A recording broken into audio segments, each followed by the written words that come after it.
We drank the blood of some people, but the people were on drugs. And now I'm a wizard. Now I'm a wizard. Now I'm a wizard. Now I'm a wizard.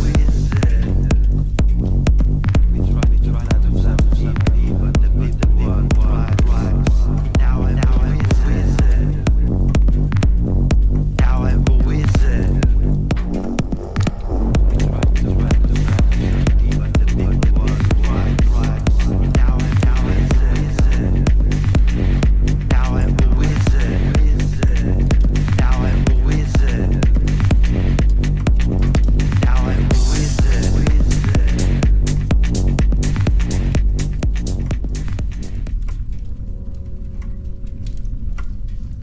Hey, hello everybody, how's it going? Tricks are for chubby kids, how are you doing? Resident X Girly, how are you? Good to see you, hope you're all doing well. Happy Tuesday.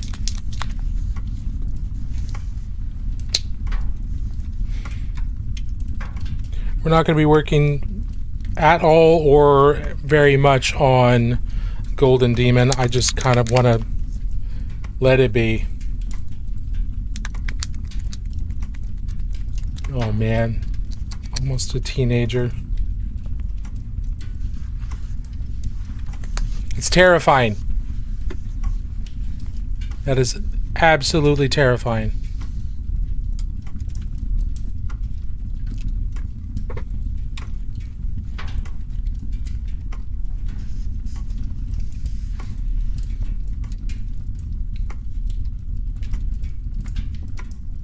Cannot believe how fast that much time has passed.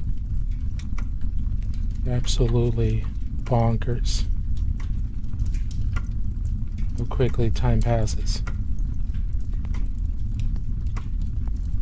Is it going too fast for you guys too? Does it seem like it was just yesterday? Imagine it is a lot more detailed for you since, you know, they're yours.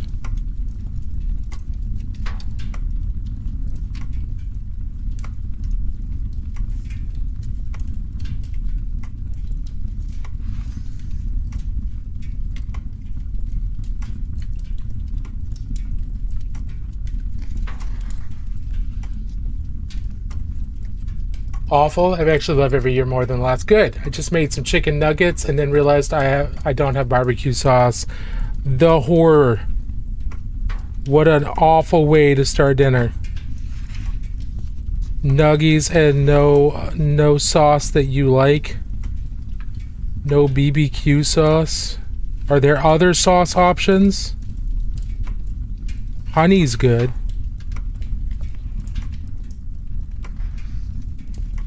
I like nuggies with honey, but no barbecue sauce is pretty awful.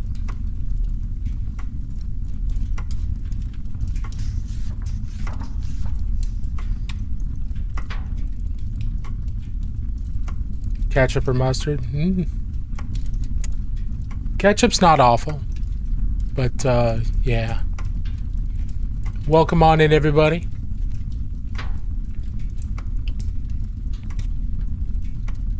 Both girls are so kind, generous, and generous and genuine. Wonderful. Now, Vile, how are you? Olo, how are you? Welcome on in.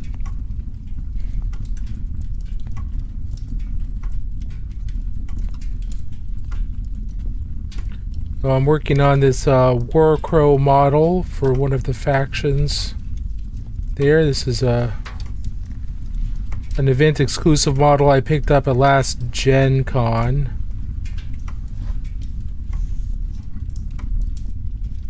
You'd be able to get it at any of their events though. I guarantee, I'm almost positive this will still be available. Probably be available at Adepticon, but we'll see.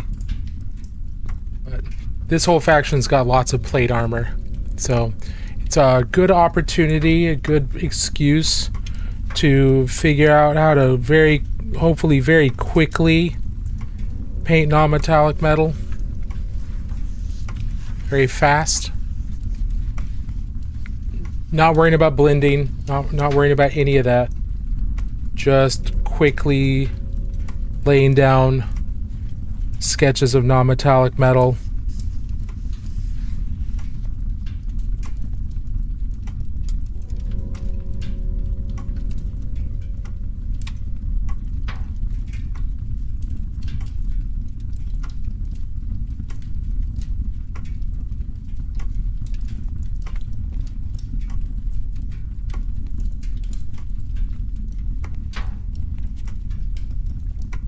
That is not light enough to act as any kind of bridge between these two colors.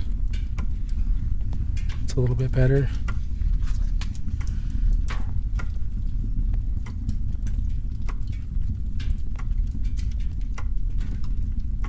Still awfully dark, but not quite as dark. Can still be built up a bit. I'm trying to keep this shoulder highlight in line with this, because that's kind of the viewing angle for this particular highlight. And then we've got this viewing angle over here based on this leg. Alright, so for you guys it'd be kind of like this. So that means we've got our other angle right over here. That gives us both both of the light sources on the same arm, while also keeping them separated by some shadow or by some environmental light to keep things reflective appearing, because reflectivity is not just the placement of the highlight. It's raining here, or is that a clock? There's a clock. There's also a fireplace. There's a couple different things back there. Theorem Jax. But, the interplay of light versus dark and the comparison between them, that also helps sell a reflective surface. So I know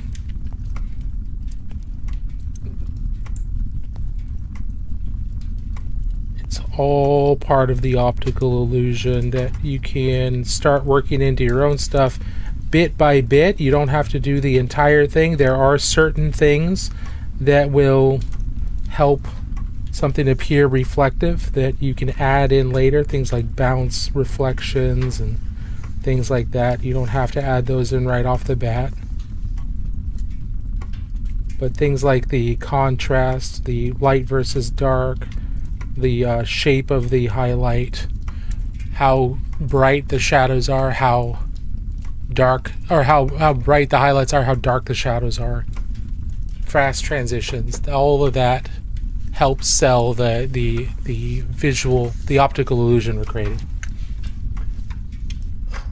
Hey nerds, fine and dandy. How about yourself? I'm doing well. I'm doing well. These nuggets are kind of crap. I'm sorry, Drix. That stinks.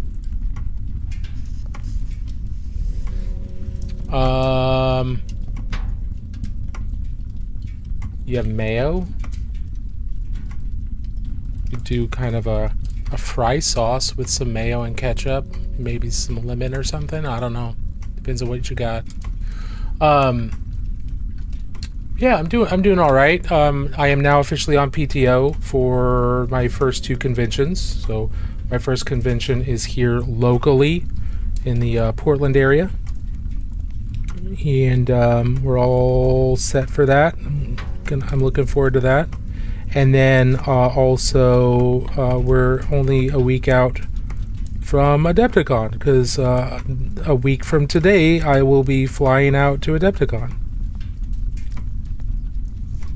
I am quite excited for both of these events.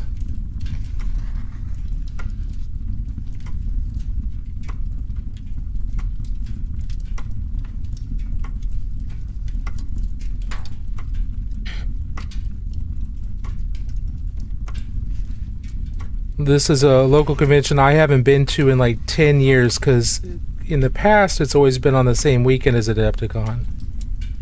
So it's kind of like it was my kind of Adepticant convention. But since I've been going to Adepticon as a convention regularly, I haven't been able to go to this convention. But now, apparently, at some point, they changed the date so it's the weekend before Adepticon. So now I'm going to both, which is cool because I like going to local conventions just to help build them up, because there's not a whole lot when it comes to miniature gaming and board gaming and things like that. There's not a whole lot in my local area that's really dedicated to it. So when I can support a local convention that focuses on that, that's exciting.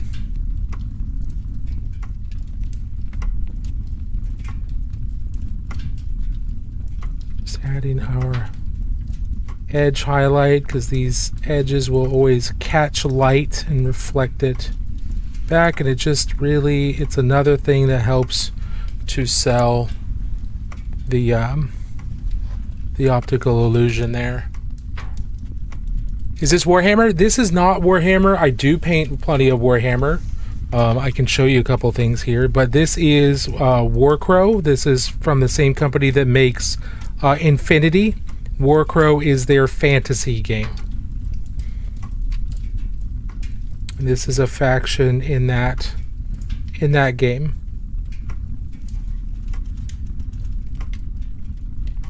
The Feudon, I think is what they're called. So it's like they're basically knights in shining armor, and all of their guys have big sets of plate mail and things like that. So I'm using this as one, the models are cool, and two, I am using this as a way to practice really fast non-metallic metal and fast highlight placement without blending, just because blending slows everything down a whole lot, and there's nothing wrong with blending. Everybody should learn how to blend because it's useful in a lot of different ways. But I have found that it is far more effective to make a model look good if you focus on the light placement more than the blending. And so that's kind of what I'm focusing on here. Non-metallic metal, the placement of the highlights, how everything kind of goes together, and then not worrying about blending very much, just to create that. How are the two games different? So the worlds are completely different. So Feudum is in a completely different world. So there's that. But in terms of the game, Warhammer 40k and Warhammer Age of Sigmar and even Old World are large army scale games. Warcrow is a skirmish scale game, so it is generally, you might have like between 10 and 20 models. You don't have as many. Generally closer to like 10 in most games, is my understanding. So the army scale is much smaller. It's nowhere near as big as any of the Warhammer games or the main Warhammer games. Then you've got games like Warhammer Warcrow, Warhammer Underworlds. Those are all small scale games as well, but they're not kind of the main games, right? They're not the main Warhammer games. Those are kind of specialist games, side games, all of which I do enjoy. I like GW's specialist games. But Warcrow is dedicated to be more of a skirmish scale. And then, of course, the game mechanics are going to be pretty different. I haven't read enough of Warcrow's rules to really be able to elucidate what the differences are, because I rarely play most games. I mostly paint. But there are how to play videos on the internet that Corvus Belli's made and other people have made for Warcrow that I've slowly been working my way through.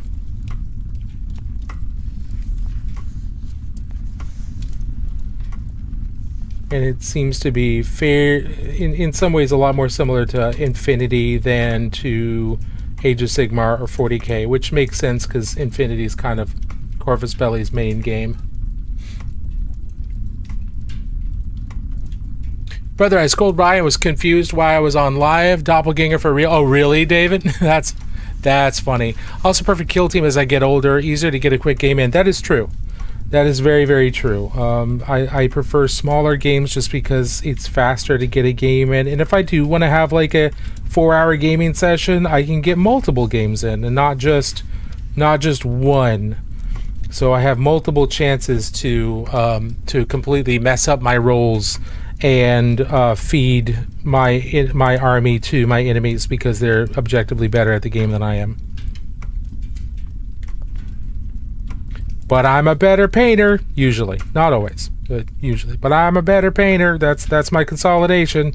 Of course, that's all I spend my time doing. So like that makes sense. They actually practice the game. I practice painting. So you know, we excel at what we're spending time in.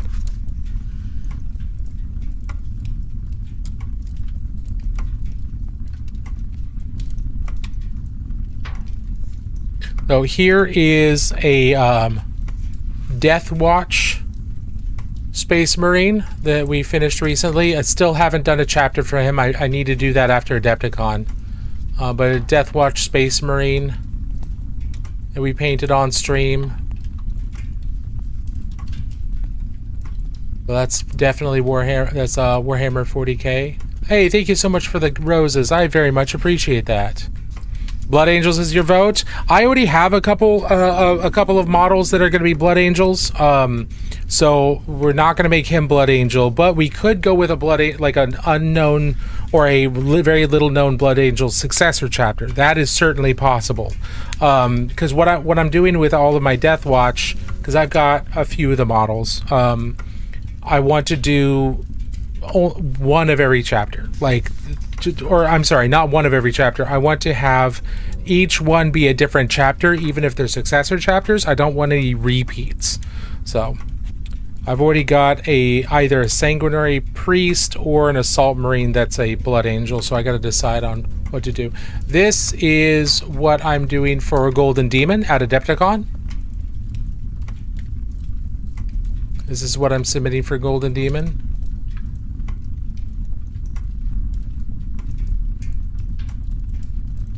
Iron Hands, I do have some iron. I do have at least one that's going to be an Iron Hand, 100%. I don't have any completed Iron Hands. Yeah, I don't have any completed Iron Hands close to hand. But this is going to be Death Watch, and so that's going to be part of my Death Watch project. Thanks. Thank you. I appreciate that. Do the Carcharodons smell like fish? I mean, do sharks smell like fish?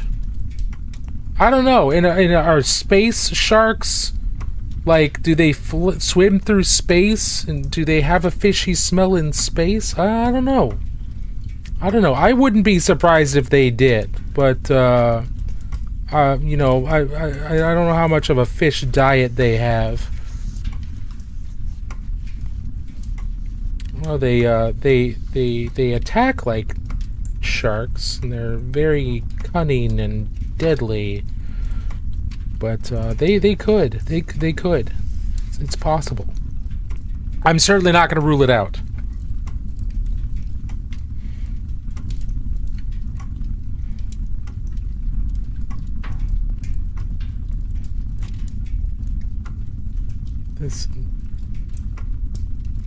I think this highlight's a little too small. I think my shadow's a little too big. So this is where I'm learning. This is where I'm like, oh, I need to make this bigger in order for this to look proper reflective. This is not big enough. These reflections, these highlights don't look right. So I need to make them bigger.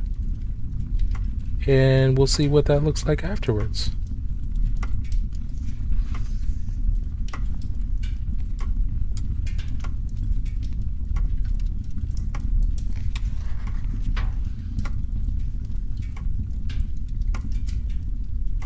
This is where learning, this is where practice comes in, because I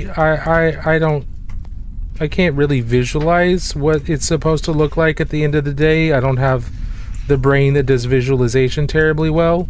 So I kind of have to go out and try and say, did that work? Yes. Did that work? No. And then, you know, work backwards from there. So that's kind of what we're doing now. Is like, is this working? Not yet. It's getting there. But it's not a failure either. But we still have more to play around with. Like, how do we make this look better? So I want this to look like steel. I don't want it to look like black armor, right? And down here, you know, we've got some highlights close together, but you see how the shadows are much narrower? And up here, my shadows are much larger. I think that's part of the problem. It's not reading as steel to me. I think the problem is the size of the shadows, the environment. Now, there's other ways that I could potentially make the shadows smaller, with some bounce lights and things like that, but only if there were things close that reflected off of it. There are not at this time, so we're gonna make it fatter. We're gonna make the highlights a little bit fatter. See how we do. And this is the fun. You know, I could completely and utterly fail here and then have to start over, but that's okay. That means I've learned what not to do. I've put practice in. Is like, okay, that doesn't work, and so now I need to try something different. Damn, that's good. Thanks. Should be a Tech Marine if you have a spare. Yeah, Iron Hands Tech Marine. That'd be cool. I'm nervous to start painting. I'm not any good at it. Still want to try sometime. You're not going to be good at it until you try. That's the key. That's the key. You have to try at some point. And I totally understand being nervous. Totally get it. But don't let that stop you, because the only way you're going to get any good at painting, or the only way you're even going to become passable at painting, is by trying and failing and then learning, okay, why did that not work? Why did that not look good? Okay, I'm going to do this differently next time. And then fixing it, because you can't ruin your models. Unless you are physically destroying your models, you're not going to ruin them. They are plastic. You can strip the paint off with isopropyl alcohol or simple green. All of those things will strip the paint off in about 24 hours. So you've got plenty of ways to kind of like plenty of save points you can go back to and say, okay, that didn't work out. Let's try something different. And I've stripped models many times. That is normal. One thing's for sure, the Minotaur Dookies are as big as normal. I mean, yeah, probably. Yes. I think you're probably wrong. I love chopping them up and kit bashing and sculpting new parts. Yeah, it's a lot of fun for a lot of people. That used to be one of my favorite parts until I just changed my focus. I still enjoy it, but it's not my favorite part anymore, just because I've changed focus in the last few years to just trying to be a better painter. But yeah, the doing conversions and kit bashes and stuff, oh, love it. Still love it. I just don't do as much of it, because that even when you're doing the competitive painting, or you're trying to like do more story based painting or more art based stuff, you still have to be able to sculpt at least a little bit and do conversions and things like that, because maybe you have an idea and there isn't a model that exists for it. Well, now you have to come up with that idea. You have to make that model. You have to make that model happen. You know? Think I'm gonna get a gold leaf the windows on my Hecaton for an astronaut field. That's a good idea. I like that idea.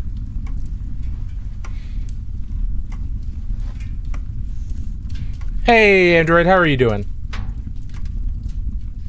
Welcome on in. I hope you're doing well. Yeah, doing the gold android or astronaut style helmet is I love that look. I think that looks really cool, and doing it on Hackathon would be pretty sweet. Do approve. I do approve.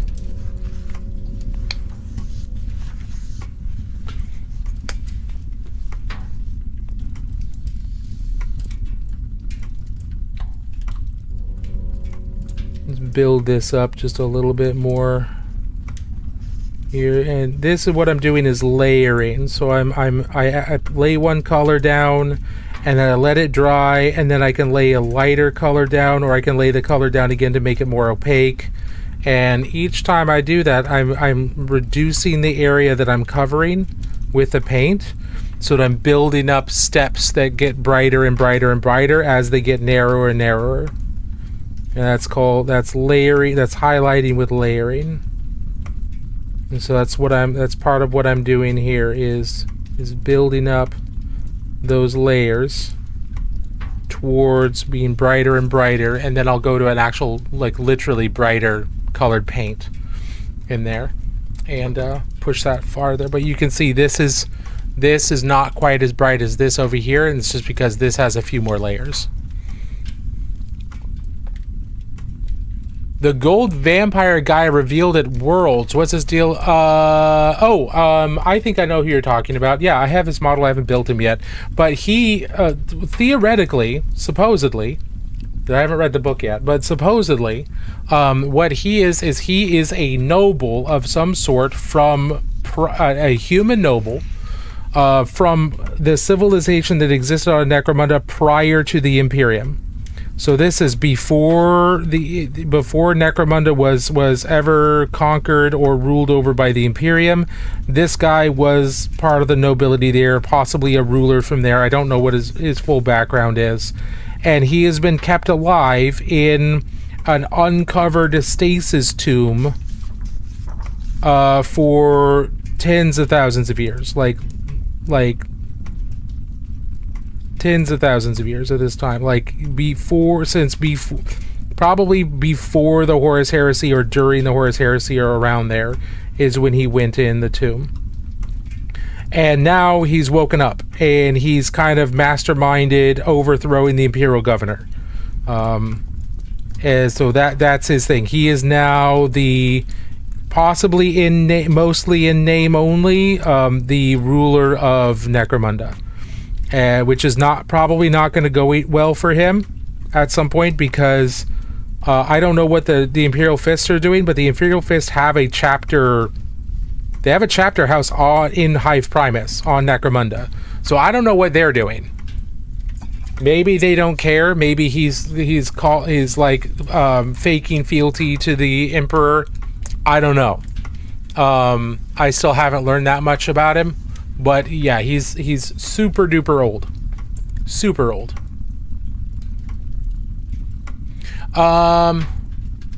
What are good colors for the orcs? Greens. So it kind of depends on if you want a more realistic looking orc skin. In that case, you can go with different olive greens.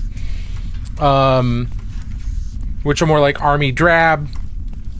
Things like that. I don't know I don't know Citadel's paint names anymore, but you could use the Citadel painting app and they'll give you names for orcs. But if I were doing them out of like Monument, the camo greens might be good. Yeah. If you want a brighter orc, like a more like vibrant orc, then you're going to go with true greens rather than olive greens. They're going to be a lot more vibrant, and you could make them really bright by going up all the way up into like lime green if you want to, but then you got to decide on like what clan they are, if you want to do an existing clan, and then what, if you want them to go fast, they're going to need red. If you want them to be sneaky, they're going to need purple. If you want them to be tough, they need black. If you want them to be like fancy and show-offy, flashy, you need yellow. If you want blue, or if you want them smart, you got to do blue. Fleshy orcs make me uncomfortable. I like it. Yeah. So this is kind of what olive greens can look like if you use olive greens for the orc. So I've got a deep olive green, then a standard olive green, and then I lightened up an olive green and use that as a highlight. So if you like this kind of orc like skin color, then you're going to use olive greens as opposed to true greens, like, you know, like full on like hunter's green, forest green, stuff like that. I have an example of any of that? No, I don't. Let's see. Any tips for someone trying to learn non-metallic metal? Yes, if you're still here. If not, I'm sorry it took a little while to get back to you. It does take time to get to people when they ask questions sometimes. Let's see. Work, almost time to go home. Did you see the Iron Will video? I did, and I don't really know why Yarrick is back. I'm not upset by it, but I don't really know why he's back. I think that is weird. I want to know why he's back. I don't want just a hand wave of he's back. As why was a demon Primarch not able to kill a human? Why is Angeron utterly incapable of killing a normal human? And then the question is Yarrick a normal human? Like, don't know. Still here? Okay, cool. So so first of all, when you're learning non-metallic metal, when you're just starting out, don't worry about where highlights go, don't worry about where shadows go, just keep a few things in mind.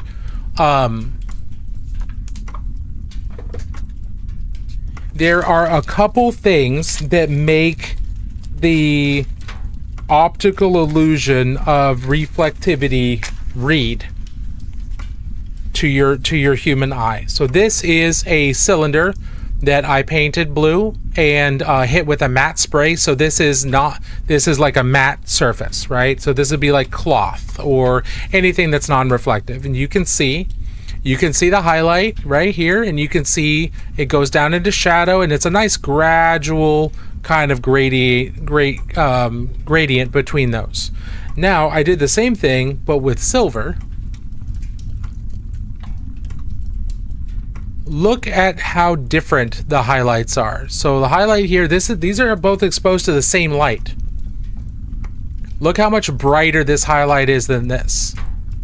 So reflective surfaces should have a very bright highlight, and look how much darker the shadow is in certain areas compared to here. So it should have a darker shadow, or at least as dark of a shadow. Also, there's a nice smooth gradient from highlight to shadow. Here, the gradient is very fast. The transition is very fast. You can see that it's just kind of fuzzy on the edge there, right? So those are two big things to keep in mind about reflective surfaces, and this holds for glass, this holds for mirrors, this holds for not just metal. So instead of focusing on where the light would reflect hit, it's better to focus on the contrast. Yes, you can figure out where the light and stuff hits later, but the contrast is the hardest bit. That tends to be the thing that's hardest to click in making something look shiny or not. Now, let's see. Also over here, you see this edge. You see how this is catching light along this edge? Edges catch light, and that light will travel down that edge for a certain for a distance. So that's something else that causes our eyes and our brains to read as reflective. Also, look in here. You see the pink there? That's from my thumb, right? That's a reflected image of my thumb. Well, bounce reflections cause things to read as reflective as well. That when we see the colors of the environment reflected, or the immediate environment reflected in the metal, then our eyes read that as, oh, that is reflective. That's another thing that helps with that. So my suggestion when you're starting out is don't worry too much about where the lighting is. You do want it to be consistent, right? But focus on bright highlights, dark shadows, and fast transitions, and then the highlights following edges. That's kind of your first step. Then you can work in on highlight placement, bounce reflections, things like that, and that'll help. So here's some examples of something I'm working on. Now see how he's got a leather neck cover here, and he's got his metal arm. If you look right down in there, on the inner part of his arm, I've got some of that leather brown on the arm to hopefully to show this is this is a reflected color from the neck. Now that's what I'm hoping to do. I don't think it's reading terribly well right now because maybe it's a little too intense. These reflections tend to be, unless they're really close to the metal, they tend to be a little bit more washed out, and this isn't quite washed out enough. But I've also got the start of that with some of the burgundy here on the chainmail and some of the other areas where I've got little bits of reflected light from the surrounding areas reflecting in the armor to try and sell that. Does that make sense? Hello, sir. Beard as big and beautiful as ever. Maybe a little longer and wiser, perhaps. Hey, thanks, Heretic Scott. Good to see you. Hope you're doing well.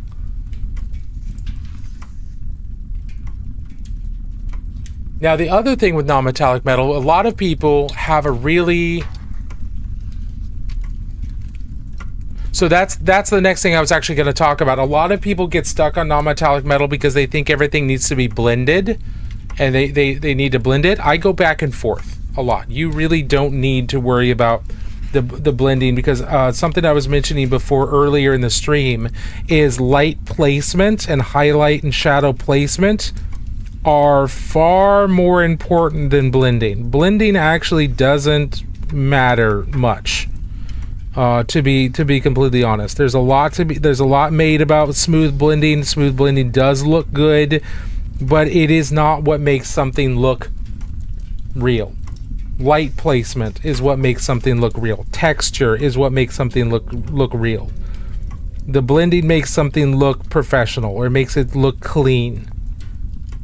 Now I'm going to show you one of my favorite images I found on Reddit and one of the mini painting forums, and kind of a bit of inspiration for me. So give me a second to pull that up. So I gotta pull it up from where I have it saved because it's incredible. And I still want to do this bit. I want to open link. Okay, so let's screen share. Look at this. Look at this beautiful, beautiful piece. This looks reflective. This looks metallic. We've got like the moon reflecting from up here, and we've got candles reflecting from down here. So we've got two different sources of light, or multiple different sources of light. We've got different color temperatures. It just looks super dramatic and looks really cool. It also kind of looks blended, doesn't it? Right? I'm not like, but if you go in close, there's no blending here. This is all layers. Can I get any closer? Why is this not letting me zoom in anymore? Okay, give me a second. I could zoom in farther before, because I know on TikTok you're not going to be able to see this very well.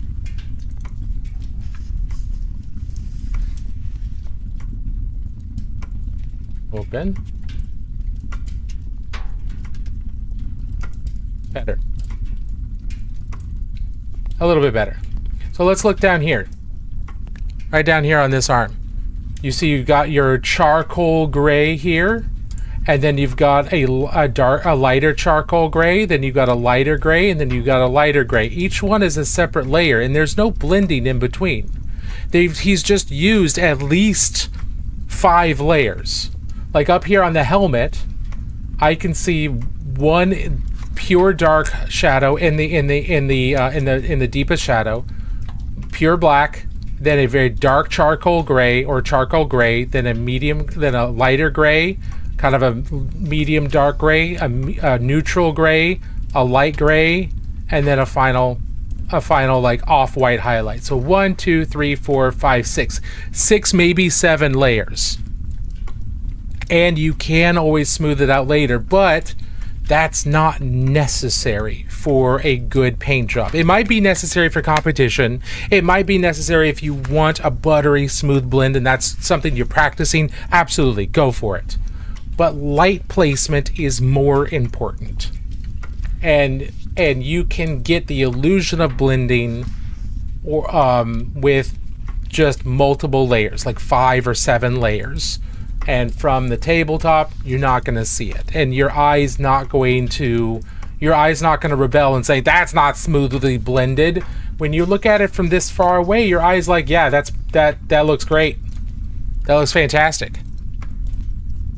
But you can't really see the layers this far away. You can't really see the layers when it's this close to you on the table. That's okay. You'd have to go in real close to see the layers. That's why I had to zoom in to 500%.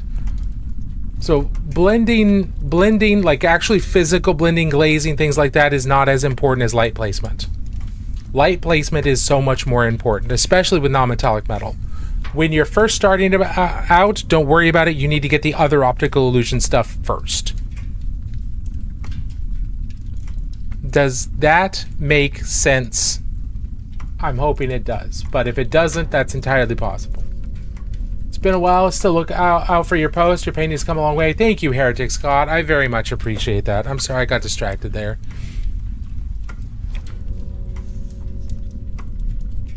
I'm not painting for competition. Shouldn't be the prio. I would say focus on the light placement because that's going to increase your the quality of your paint job. It's also going to keep your speed up. But when you want to, even if you're not painting for competition, if you want to get better, absolutely focus on wet blending, focus on glazing, focus on actually doing that blending because it's a good tool to have. Okay? But it's not the bee's knees. Like when I was first starting, blending was the most important thing. If you didn't have good blends, your painting was trash. Now it's a lot more focus on high contrast and light placement, and the blending is nice, but the blending is just the return on investment drops a lot. Can you make a video about Necromunda House Goliath? I do plan on doing a video on Necromunda House Goliath. My next one is on Orlok, but then yeah, I'm planning on doing I might do Goliath next. I've done some research on Orlok already, just reminding myself, but I might do Goliath. But yeah, I can absolutely do that. I like Goliath a lot. I've got a fully painted Goliath army. Hello! Hey, Dream Big, how are you doing?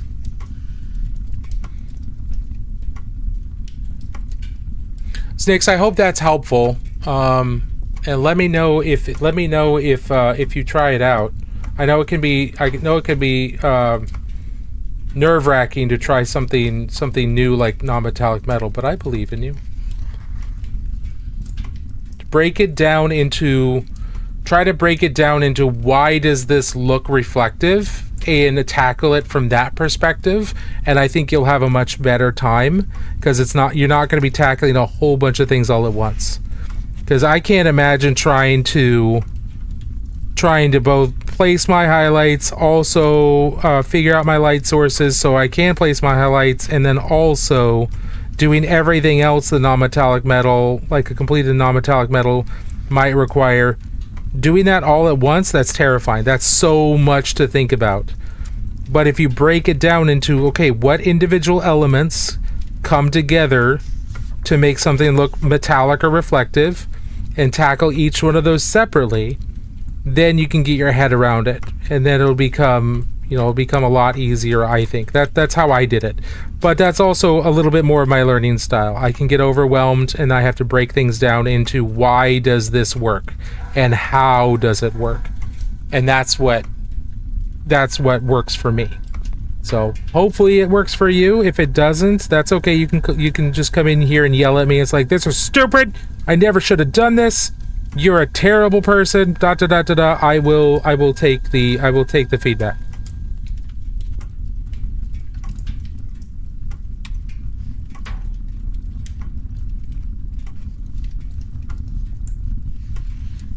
And if anybody else has questions, please feel free to ask, whether it's Necromunda, Warhammer, lore, painting, how I approach to painting, what my understanding is. I'm happy to share if I can.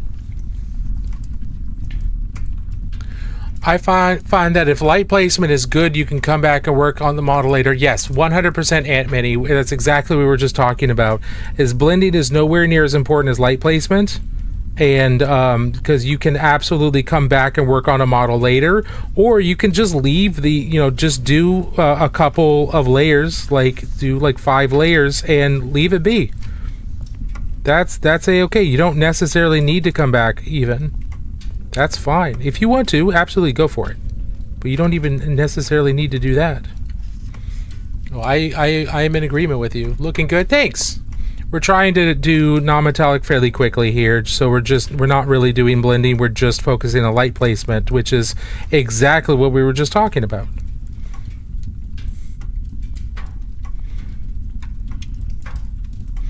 And you can see that I'm not really doing any blending, I'm not doing wet blending, I'm not doing anything like that. I am making distinct layers of color, and I'm getting narrower and narrower towards the center of each of these reflections.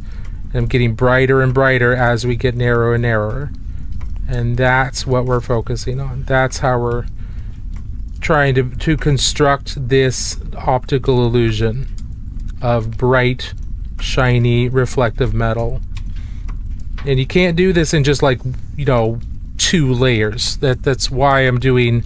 Right now I've got, let's see, black, then blue, black, and then a mix of blue, black, and gray, blue, then gray, blue, and a mix of gray, blue, and white, blue, and then white, blue will be the last. So we've got 5 layers at least in this, and we could absolutely do another in there.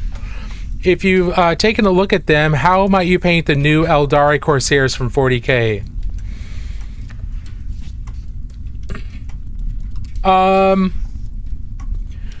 Honestly, I would probably go... I don't know. That kind of depends. Am I trying to?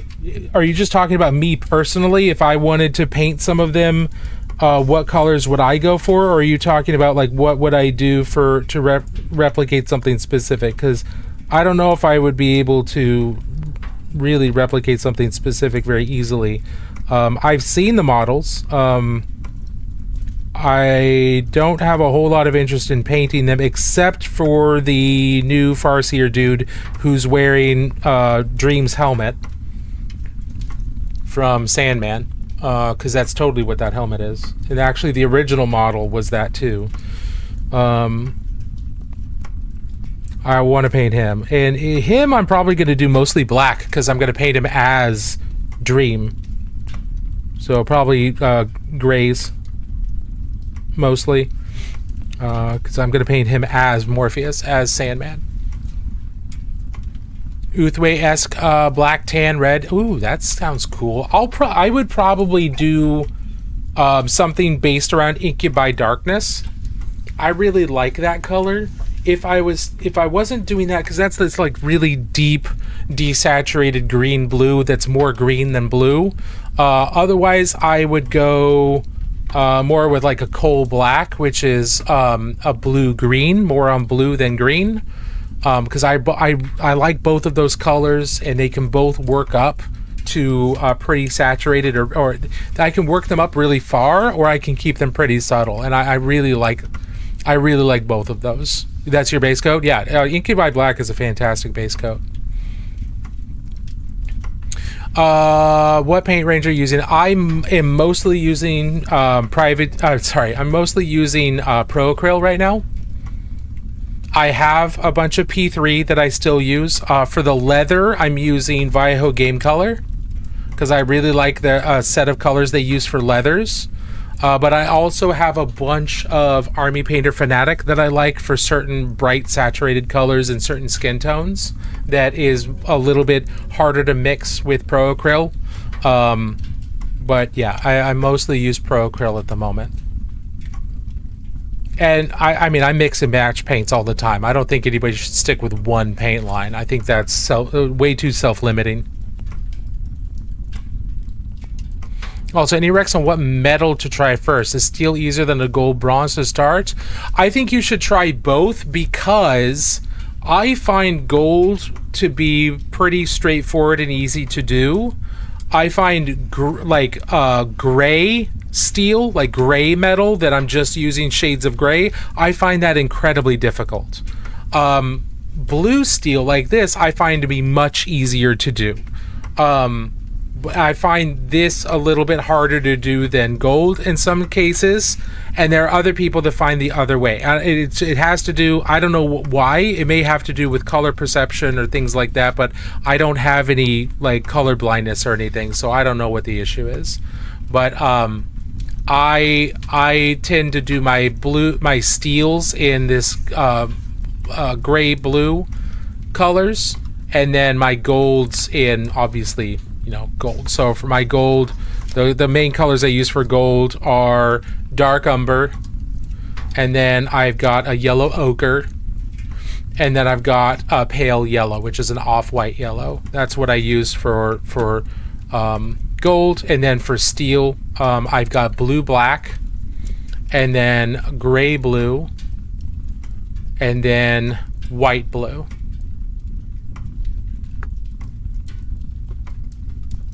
What model is that? This is a model from the game Warcrow.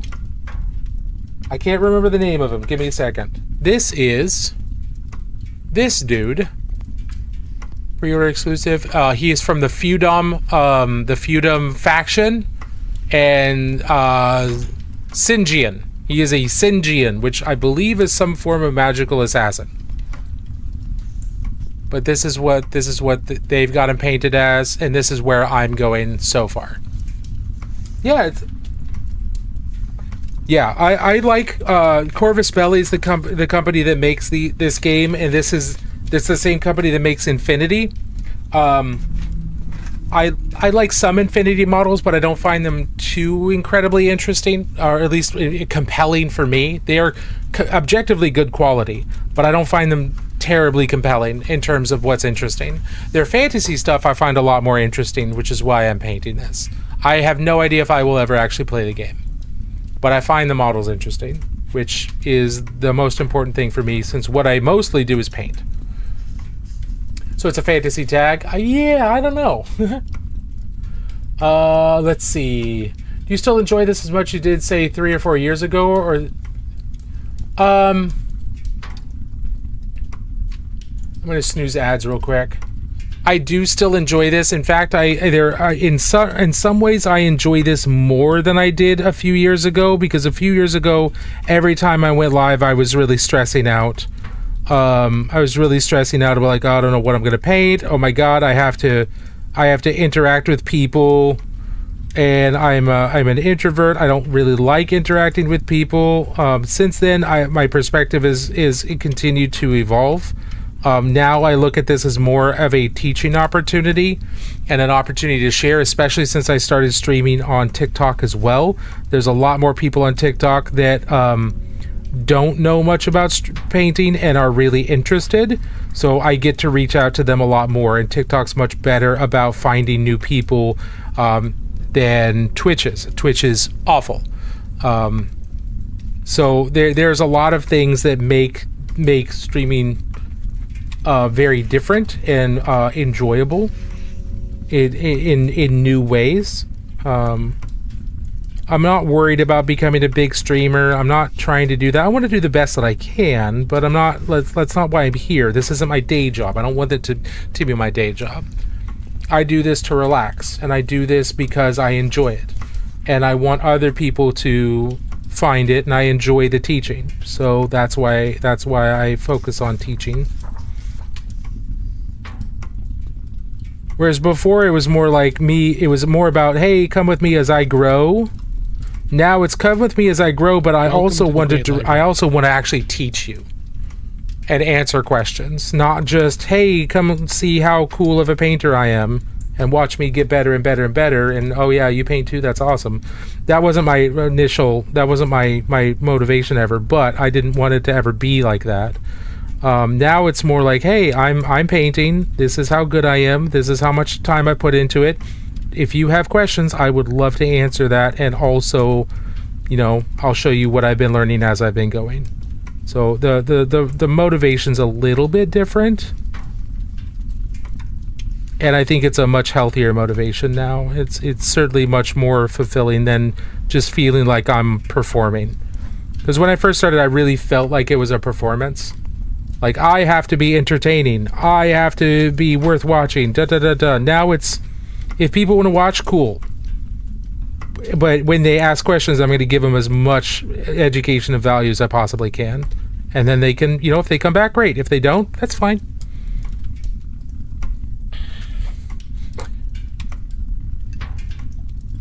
I'm on Asaya CH. I'm here to share something cool. Okay. As long as it doesn't break terms of service, then we're probably okay.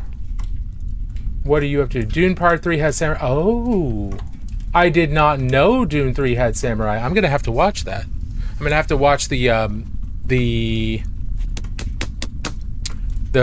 trailer. Very nice. Hey, thank you, Bama. Appreciate that. I appreciate you being here.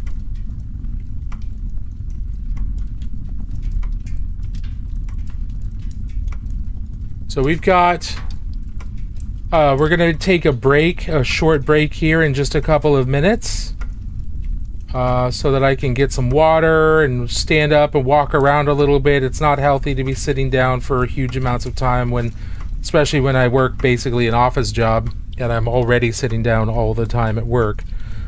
Don't want to be doing that all the time at home either. So we're going to take a break here in just about 3 minutes. And during that time, I encourage you to stand up, walk around, get some water, bathroom yourself, whatever you need to do. That's what I plan on doing. And then there won't be any painting during the break, just so that no, I don't want anybody to miss anything. And then when we get back, we will continue working on this. But we still got a couple minutes before break starts. So appreciate y'all being here. I hope you're having a wonderful Tuesday night. Is anybody planning on going to Adepticon who I haven't talked to already? I am so very excited. I love Adepticon, and it's gonna be awesome. Only got less than a week. Yeah, let's see. Dune is weird in general. I'm led to the party with Dune. Dune Messiah is weird.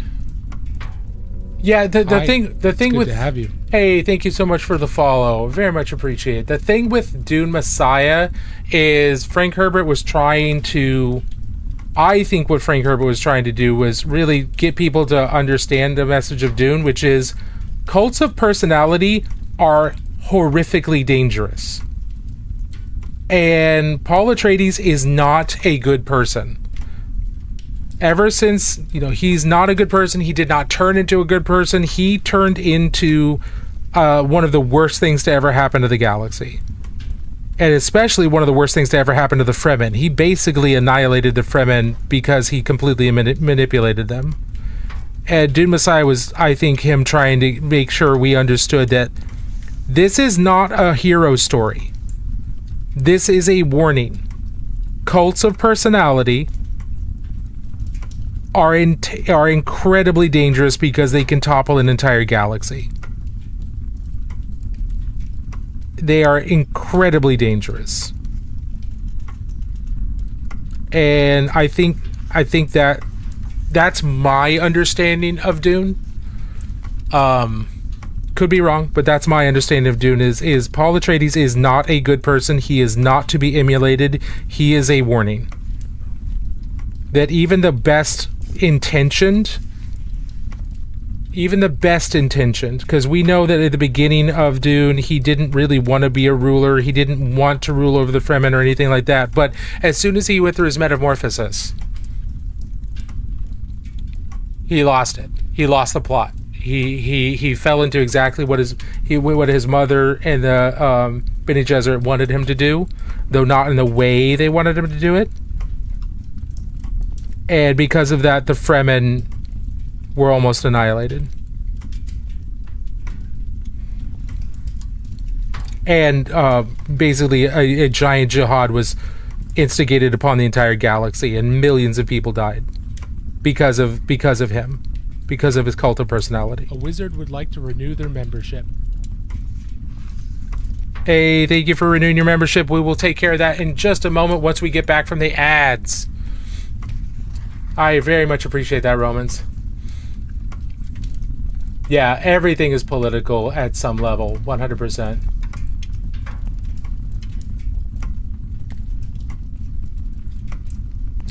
I respect your politics unless it's obviously bad. Sorry, John Jameson Ghost is making my time to be harder, but I can't really agree with you if you're apolitical. Hey, I'm doing well. Jallo. We just went into ads, so we will be back. You've got to head out, but it was a pleasure to find the stream. We'll try to catch you more often. Hey, I appreciate that. Do you also stream on Twitch? Yes. Yeah, I'm streaming on Twitch, YouTube, and TikTok. So I am taking a break. We will be right back. Edu, yep, this is Workrow. Absolutely. I want to paint just to paint. Wonderful. That's awesome, TCG. 100%. I paint for the mental health benefits. I also play games, but for me, it's the mental health. So thank you for following. We will be back in just a couple minutes.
Okay, we're back. Thank you all for your patience. I know there were a couple questions before we went. I'm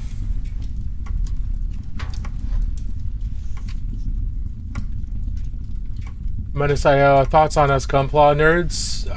Gunpla's cool. It's not something I'm super into, but Gunpla is awesome. There's a lot of really cool pieces out there, a lot of really cool kits. It's just not something I'm into because I really can't just allow myself to get into it because I will have another plastic crack addiction and I can't do that.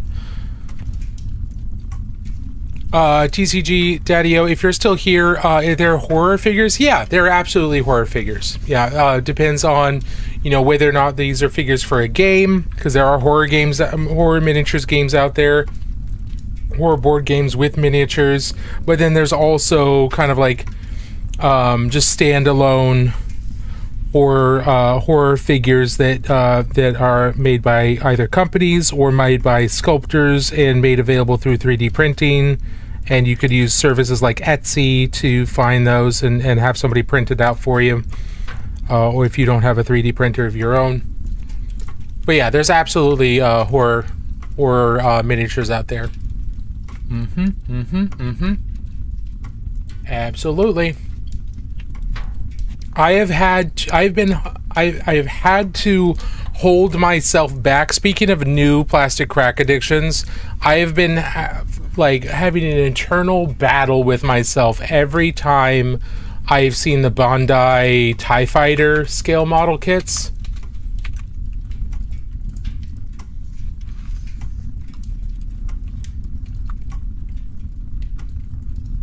The 1/72nd scale Bandai kits.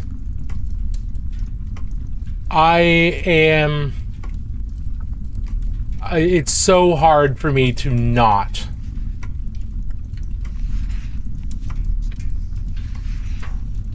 Because they've got, because they've got the regular TIE Fighter, they've got the TIE Interceptor, they've got Vader's TIE Fighter. I don't know what other ones they have, but oh my goodness. There are so many. So many beautiful, beautiful models, and it's just kind of like, oh, I don't want to get into scale model, but TIE Fighter. TIE Fighters! Hey, Pigman, how are you doing? Am I still on the ad break screen? Oh, no. Sorry. I've just been talking here. Yeah, thank you. Thanks, Ferric. Appreciate that. I have to write a paper for international relations, and I know I'm going to have people that like to wear crimson headgear argue about it, and don't think I have the mental space to discuss it with them in a professional manner. Don't become a diplomat. Don't become a diplomat, because then you have to deal with people like that on every side all the time. That sounds awful.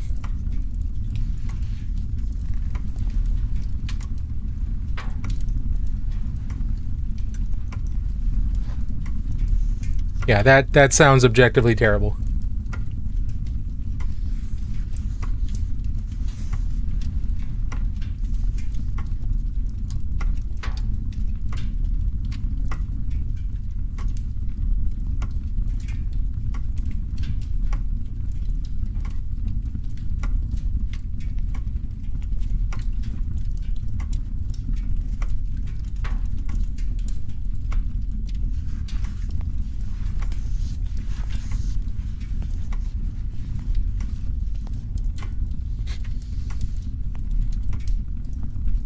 Metal's looking crisp. Thank you.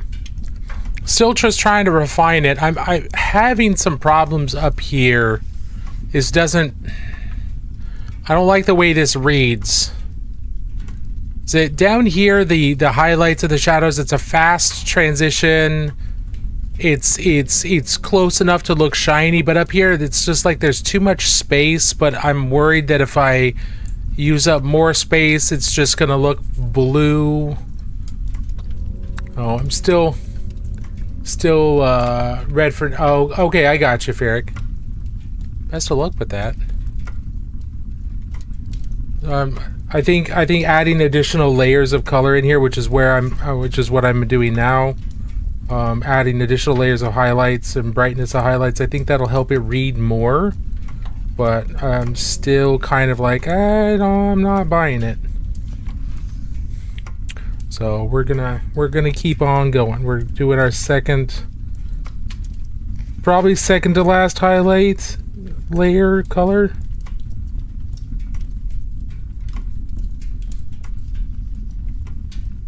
We'll see. We'll see how it works out.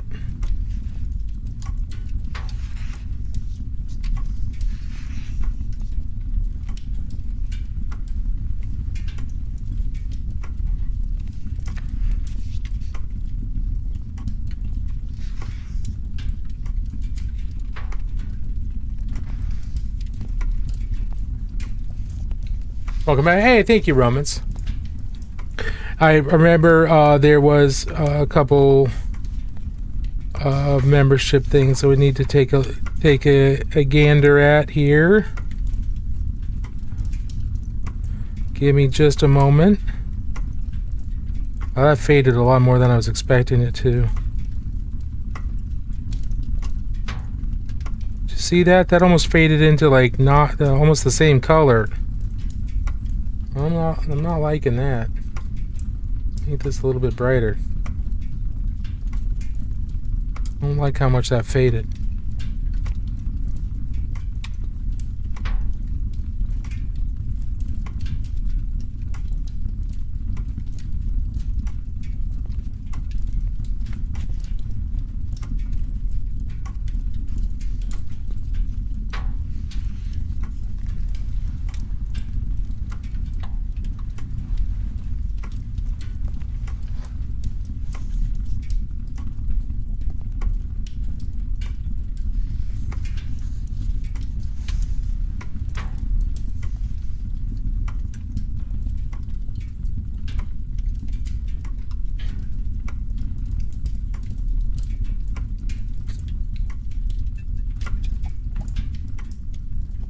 Yeah. Yeah, I think that's what we need to do. Something similar to that. Okay, let's grab our library cards here. I think we've got at least one renewal. So I think we have at least one renewal to do. Well, I know it's Romans. Yeah, there we go. And was there another one? No. No, the others were follows. Glug, Great. glug, thirsty boy. Glug, glug. Glurp, glurp.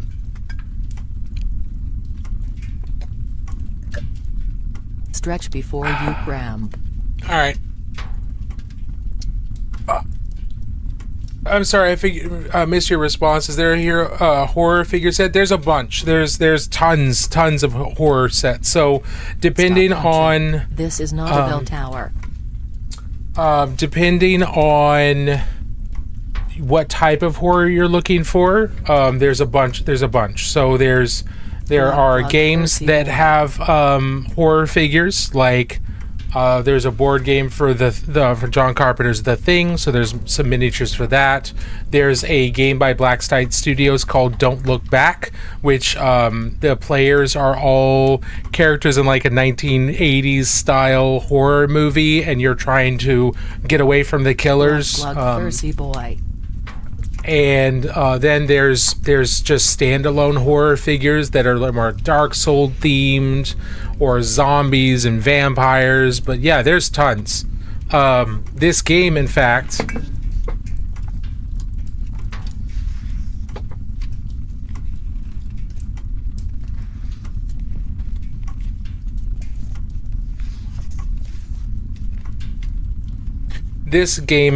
actually has what you could be described as some horror figures. So there are these evil body horror faction.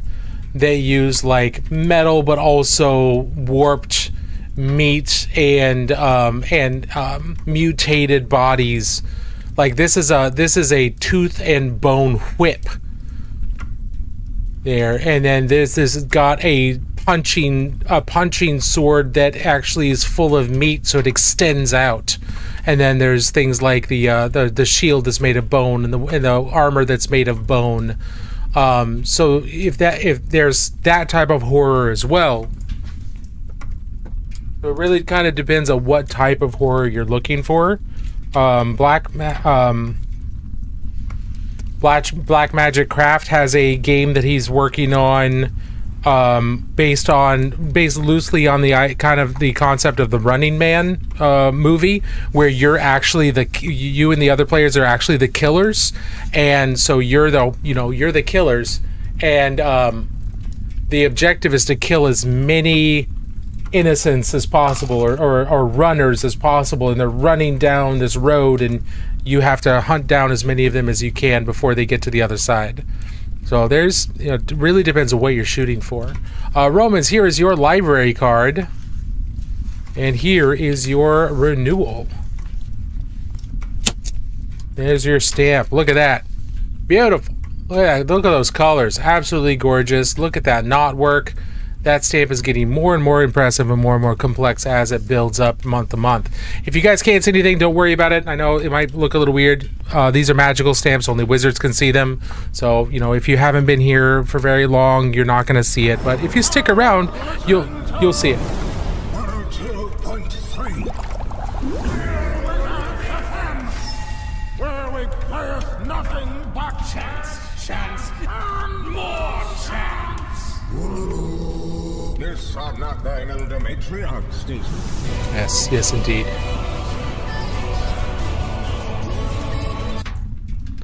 Absolutely. Hey, you're very welcome, TCG. Good question.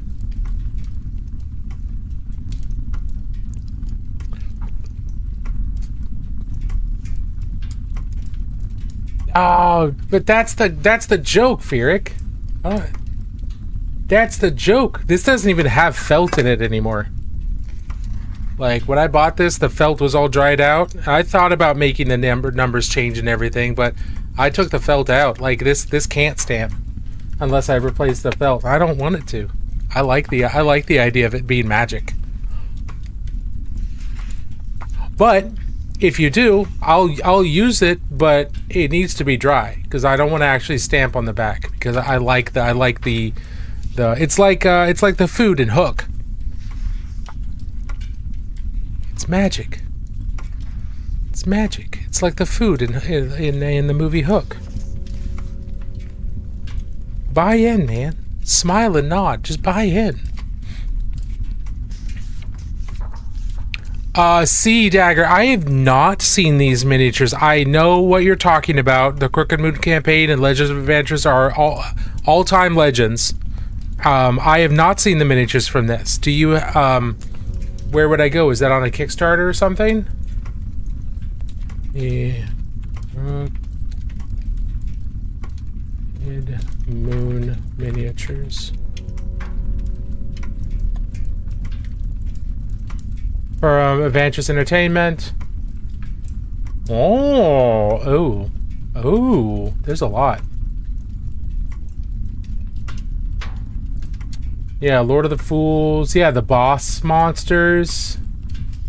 Yeah, because this is part of their, like, hey, this is part of their modules so that you have these monsters for when you run the modules yourself, right? Yeah, STL pack. And then they've got the physical packs, it looks like. Let's see. Lord of Fools, that looks really interesting. I'm sad the minions are all the same sculpt.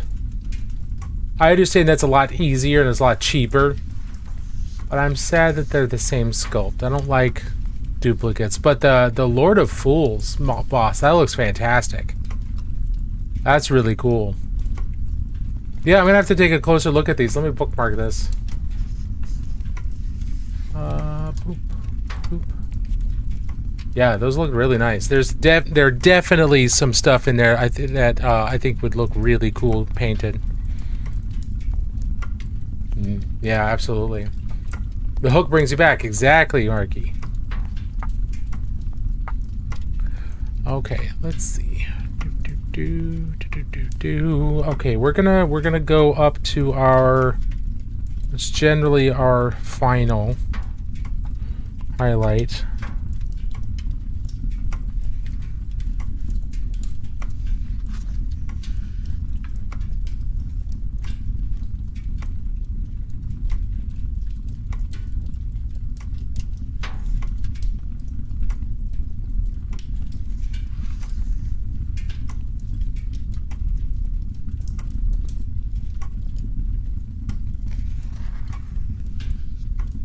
Make it a little fatter in the middle.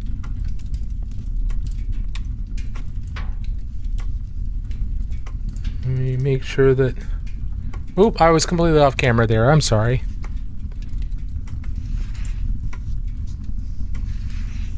This is our kind of our final color. We're just going to see where we are with this per Pikmin's suggestion. Welcome to the Great Library. Because Pikmin is amazing and knows what he's doing. Whereas I am learning what I'm doing. But I feel like I'm a babe stumbling in the woods at many times, so feedback is good.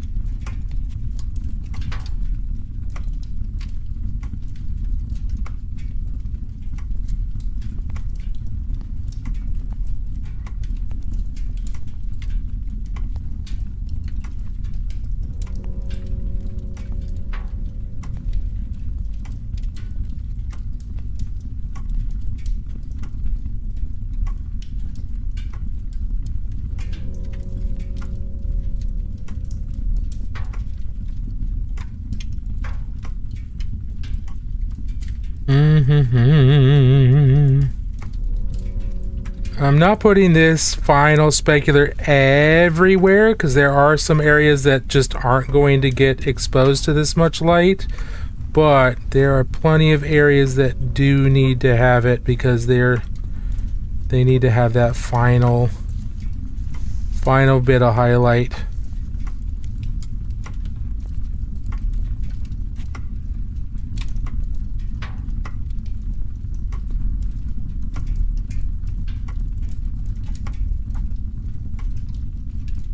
He looks so shiny.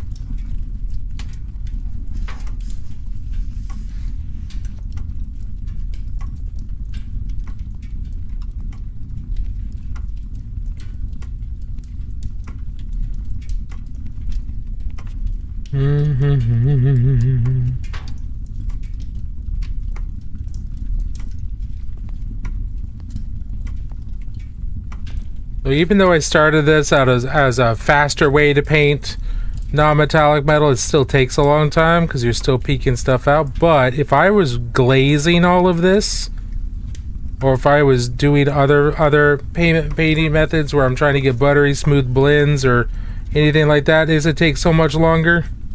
This is actually relatively faster, as terrifying as that might be.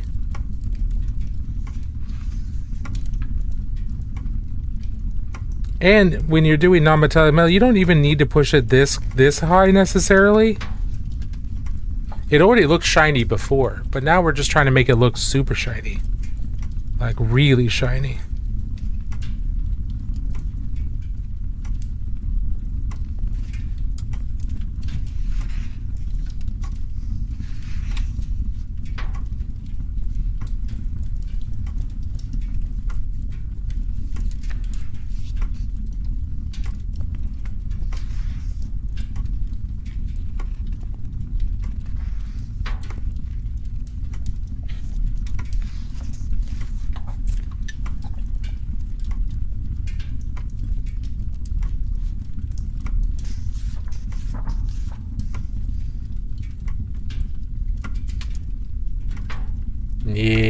It looks cool. Definitely pushing it farther. And I think this is reading a lot more. It's still not where I'm like really convinced. This bit I am a little bit more, but I think I need more of a little bit more of a gradient in here. Just really short, but I need something in between these. I think.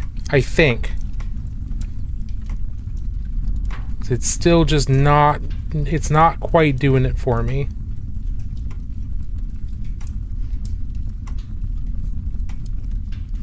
Maybe more environmental shadows in the shadows, more environmental light and coloring in the shadows. That might help cut it down, because I think one of the problems is the shadows are too big and they're too much of a void. But if I make the highlight and the metal color too much larger, then we're losing the reflective, illusion, because now it's just going to look blue.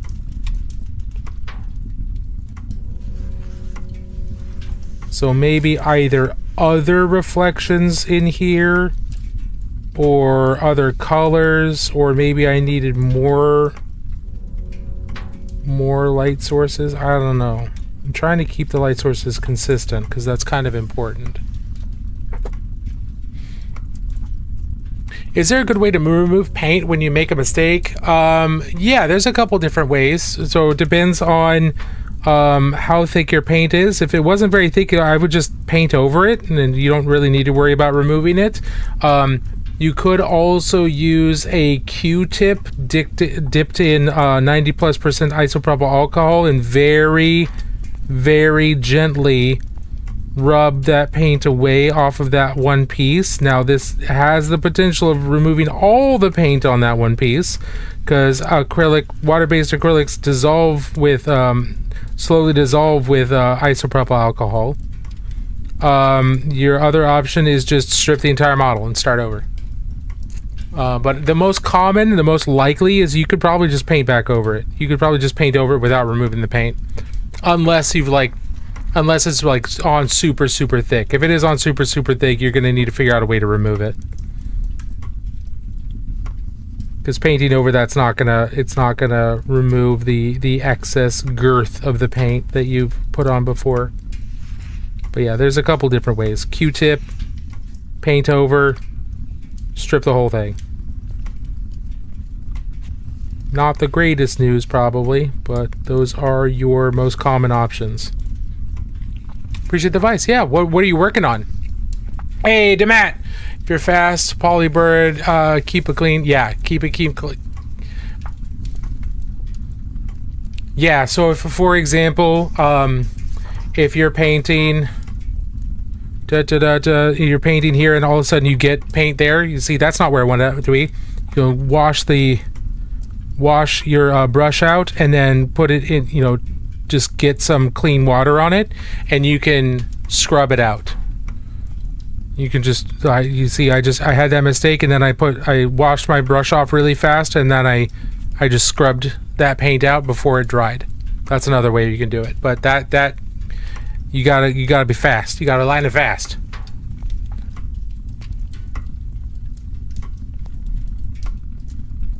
Do a lot of Fantasy Flight minis and anything Lord of the Rings. Nice, very cool. Anything particular you're working on right now? Like, what was the one that the mistake happened on? Hopefully it'll be fairly easy to recover. So that would be pretty sucky if it was hard to recover from. How do you keep your skin glowing so nicely? Are you talking about my actual skin? I need like an actual, like, I don't know. Mostly light and direct. Mostly light. If you were to look at my skin, actually, it's very dry. I don't have a very good skincare routine. In fact, I don't have a skincare routine. My skin is very dry and patchy.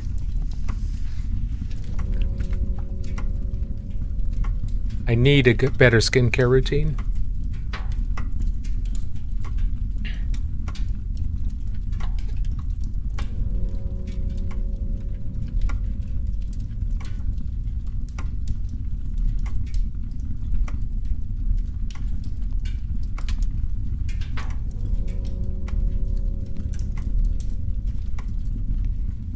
I'm in my 40s. I'm getting wrinkly. I didn't take care of my skin. Got the wrinkles.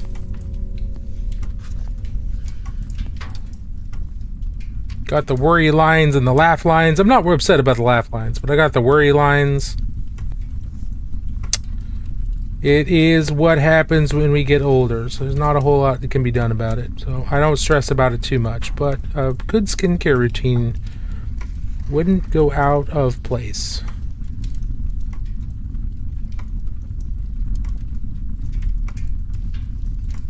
They get that Korean skincare serum that you see on TikTok all the time.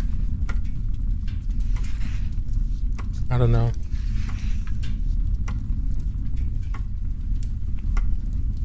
Help my skin glow and retain its youthful luster. If I was a useful wizard, I'd just zap my skin better. But I'm not a useful wizard, so I don't, and I can't. So that's how we go. We deal with what we've got.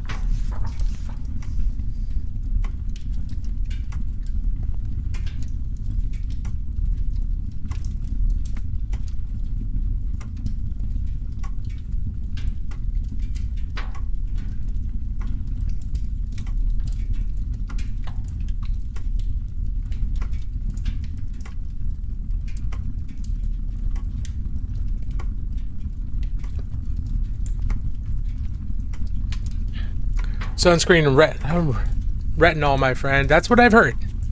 Any chance you could move your hand maybe 2 inches to the left? Sorry, Nina. This is great, but I gotta go. Hope to catch you again. Hey, no worries, Paulie. Thank you for being here. Nah, you're a handsome man. I try. Thanks.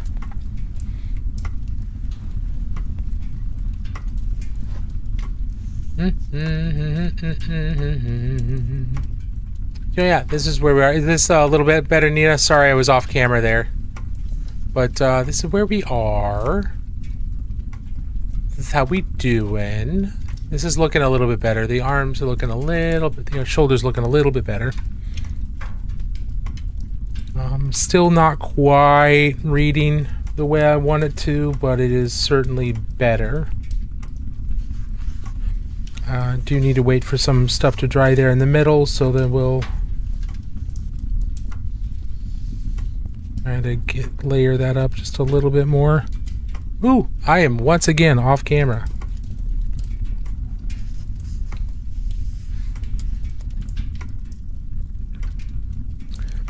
Okay, so now let's go in with our kind of final highlight color. Make our most intense portion of the highlight the actual reflection of the light source here. That's what we're doing. When we're doing non-metallic metal or reflective surfaces, those bright highlights, those are the actual reflected image of the light source. So in the case of some stuff, it's the sun. Another case, it's another light source. Nor is he early.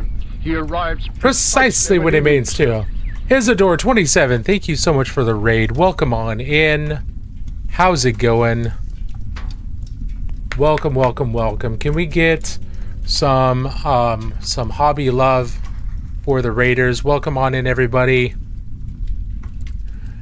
Here is our out.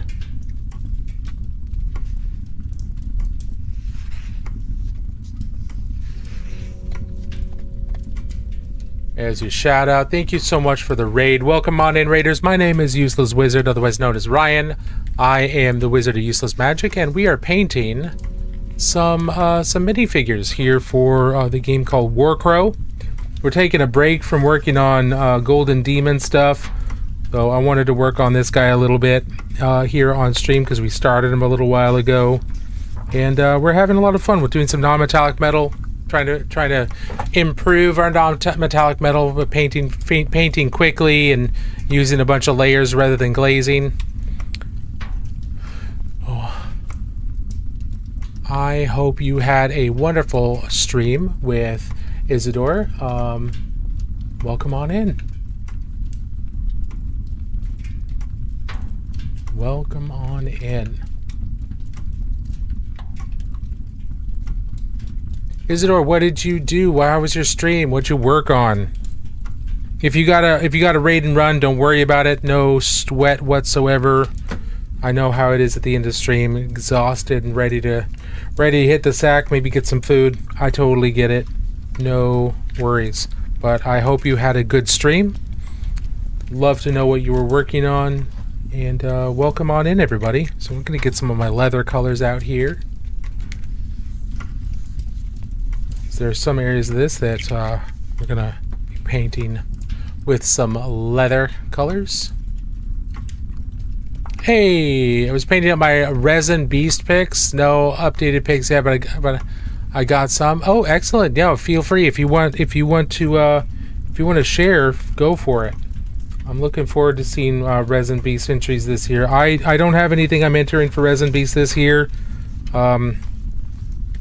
mostly because I keep losing track of time, and then I'm barely able to get a golden demon entry in. So I need to be better next year, although I say that every year and then I'm never better. So I really gotta try it out. And next year, if anybody can help keep me to task of like, hey, you need to work on competition pieces and stop working on this other stuff, that would be helpful. But it's certainly not your responsibility. What are you painting for Resin Beast?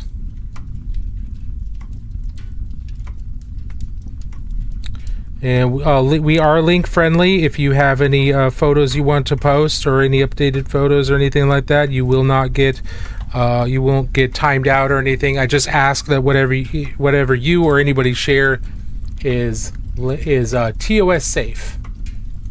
Oh, here we go. Ooh. Oh, I like those colors.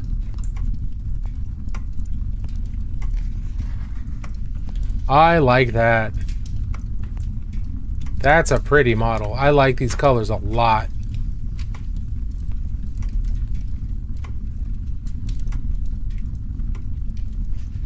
Nice texture work on the intestines. Nice texture work on the fat. Either the fat layer, then the green skin. This is disgusting. It's fantastic. That looks very nice.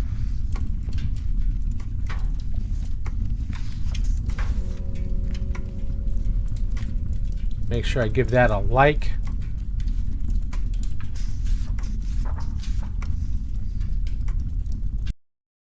Oops. I just killed my ambiance. Ah!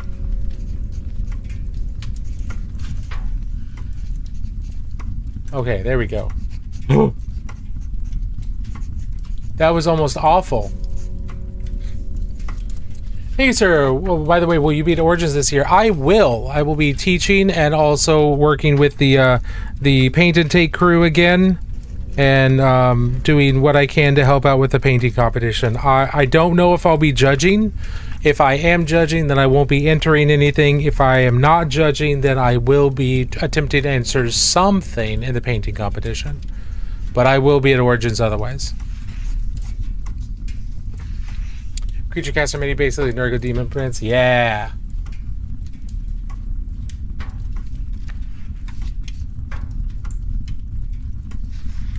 Sweet, I'll see you again. Excellent. Has everything been going okay? Hopefully.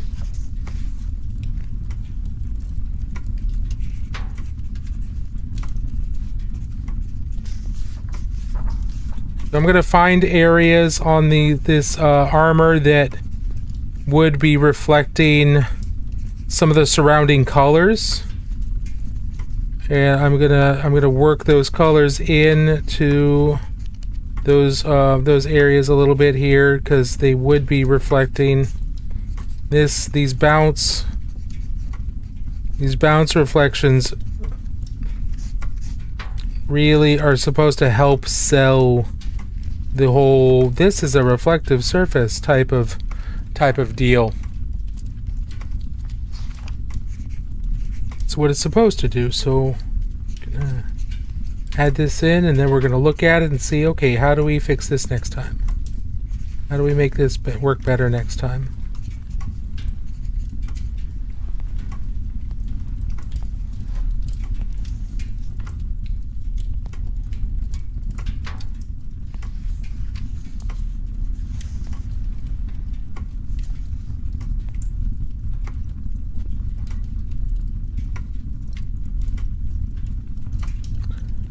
Yeah.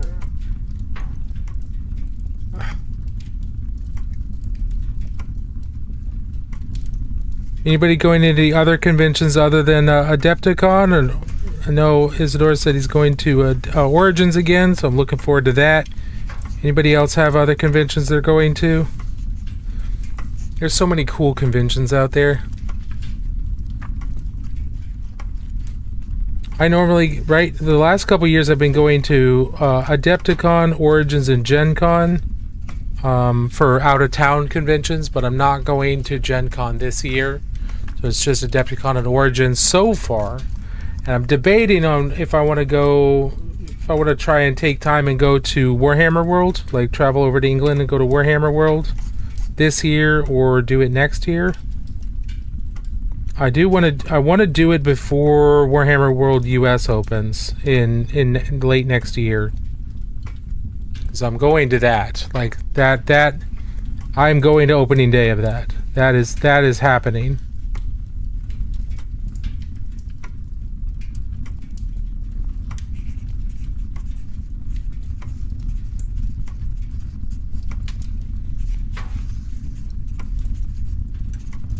But going to a Warhammer World, 2 different Warhammer Worlds in the same year, that's a lot.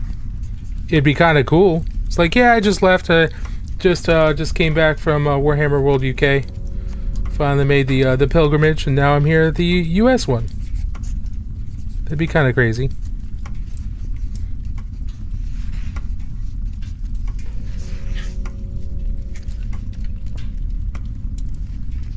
Struggle with the bounce reflection. I do too, which is why I want to practice with it. I honestly do also struggle with it, trying to get it to read properly and not just like look like I just slapped a color down. I appreciate your restraint, Ferric.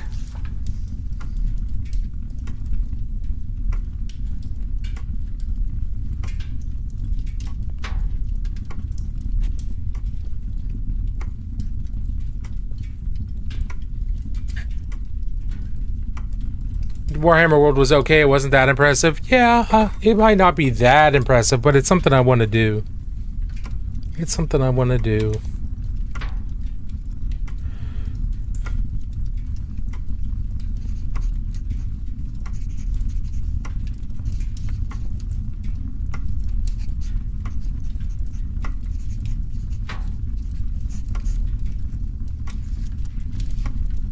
I want to take my photo in front of the rhino. I want to go to all the exhibits. You know, I want to do the thing.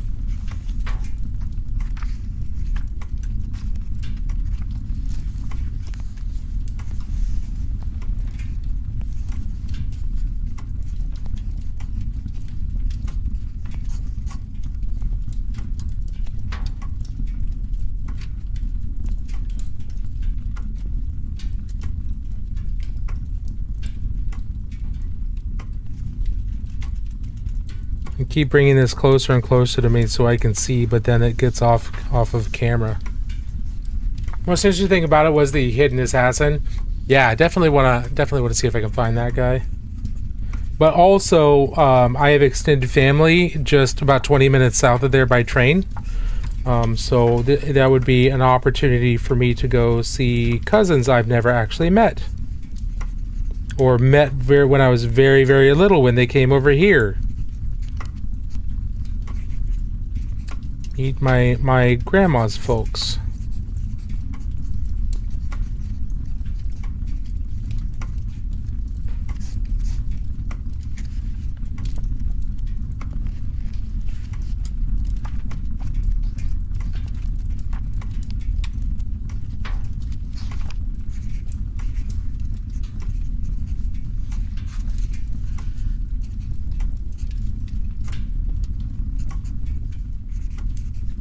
There's supposedly a hidden assassin in one of the exhibits. If you take a picture and show it to the staff, they give you an assassin minute. Yes, that is true. I have seen people posting about it and spending hours and hours and hours and not finding it, and then somebody else posts and, oh, I found it. They remove it. They move it every day, is my understanding. They move the assassin every day, so it's always in a different spot, well hidden. But then the exhibit team also does a lot of really cool, like, little Easter egg bits and bobs here and there, like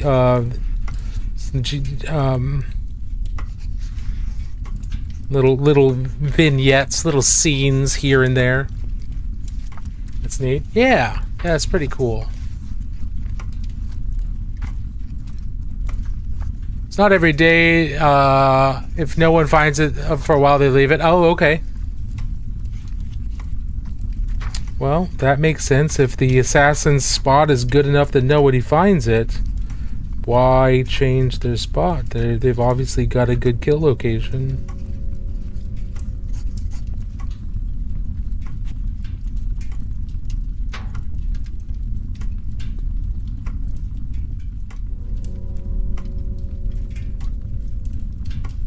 Good location from which to take the shot.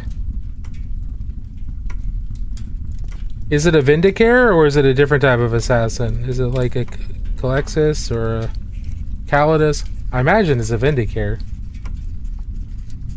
Considering that's the sniper rifle, and remaining hidden in that way would make the most sense for a Vindicare.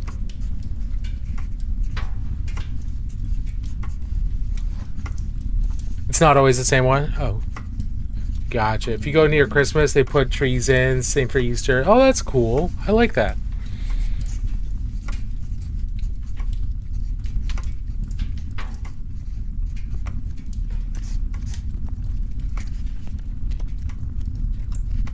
Alright, I think we're doing okay here. May need to start focusing on some of the other details here.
I know I'm going really quiet here. It's because I'm trying to focus and finding areas that I need to work on the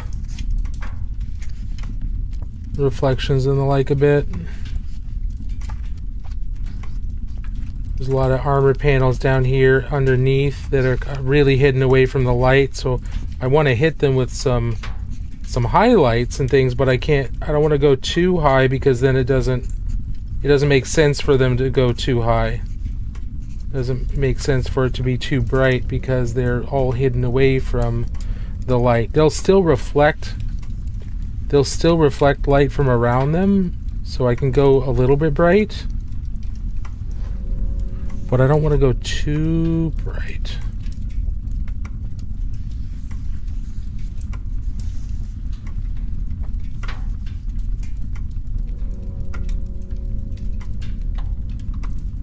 Okay, so next thing I want to do is there's a bunch of clasps holding the leather part of the armor together, and part of those clasps I'm going to paint with a burgundy, the same burgundy we've got for some of the cloth, but the other parts we're going to go with gold just to get some variation. Good night, Wizard. Have a great stream and take care. Thank you, Isadora. We will see you later this year, if not before. Have a fantastic rest of your night. I'm glad your stream went well. Thank you for bringing all your people over.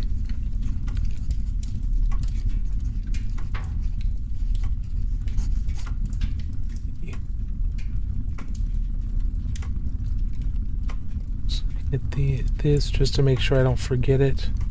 I do want to push up the highlights on the leather here a little bit before we move forward. Okay. So there are clasps here along, kind of hidden down in here. I'm gonna hit that with some gold right in the middle. And there's another clasp right down there. Very, very, very, very small. Very small. Now, are there other clasps that I need to think about? I swear there are other clasps that I've seen and I'm not recalling. Well, we're gonna hit this because this belt buckle is gonna be gold because I want it to be gold. Then also the hilts of these daggers and the pommels, the hilts, things like that, those are going to be gold because I want those to stand out from the steel, even though they might normally be steel. Like a lot of times the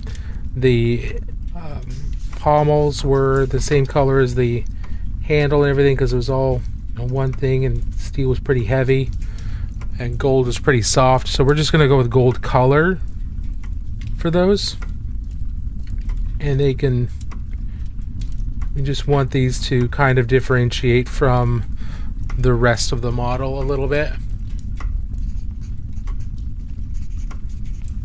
Okay, so now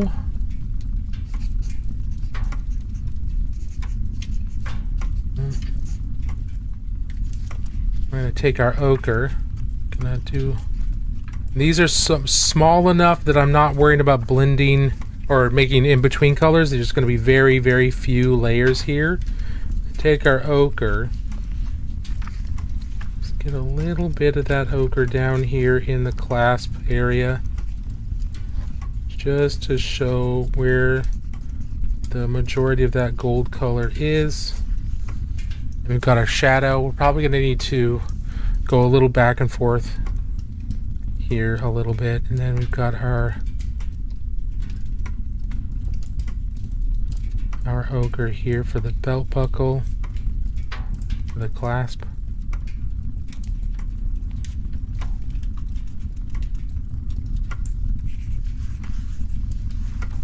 And tip on the outside. Here as well, underneath, a bit here.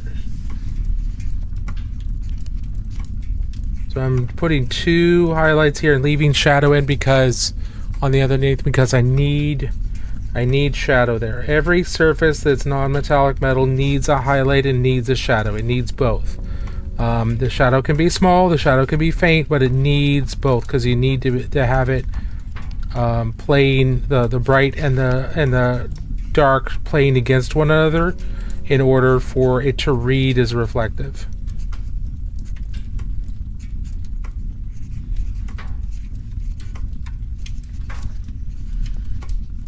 At least that's my understanding right now. That can change. That could absolutely change. But that's my understanding right now. We're going to snooze ads so we don't go into ads just yet. We don't take our break just yet. I will probably keep working on this, but then we probably won't go past the ads, to be honest. I've got to get ready for convention in town here, so there's a little bit more priming and stuff to do on before Thursday, and tomorrow's going to be pretty busy getting some more stuff ready, so we're probably pretty close to where we're going to be for the night. But I gave myself another 5 minutes, and I've got one more snooze, so we can probably another 10 minutes. I just got to keep an eye on the on things. So here we're gonna do our highlight on the clasp here, just our really bright there. Bright final yellow kind of highlight.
Tiny Big Wars? Kids? I'm confused. What? Kids? What? It's a weird thing. Did I miss something?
right. I think we did pretty good. Finishing up some of the non-metallic metal. I was getting closer. And then working on some of the gold non-metallic metal, a couple areas. Still some brightness I want to punch up in a couple spots. It's not quite, I don't quite have the gleam that I'm looking for. It fades, but pretty close.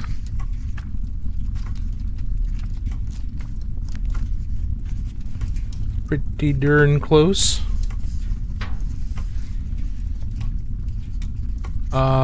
Oh, this is where other clasps are. They're down here. These are leather clasps. So we've got more leather to do, obviously. Some more stuff to work on. But we're going to go ahead, I think, and call it here. My brain is kind of fried with trying to think a lot. And yeah, I've still got plenty of stuff to do tonight. I'm going to snooze out one more time just to make sure I don't get thrown into an ad while I do this. Oh, thank you all for being here tonight. I very much appreciate it. We're going to go find someone to raid, and we're going to go raid Ghoul Studio, because Ghoul is awesome. And Ghoul is working on a Magus, which I believe is for Golden Demon, but he's an incredibly patient, incredibly talented painter. So you guys should absolutely go follow him if you're not following Ghoul Studio already. But yeah, I'm not sure if this is for Golden Demon or for something else, but it's incredibly good.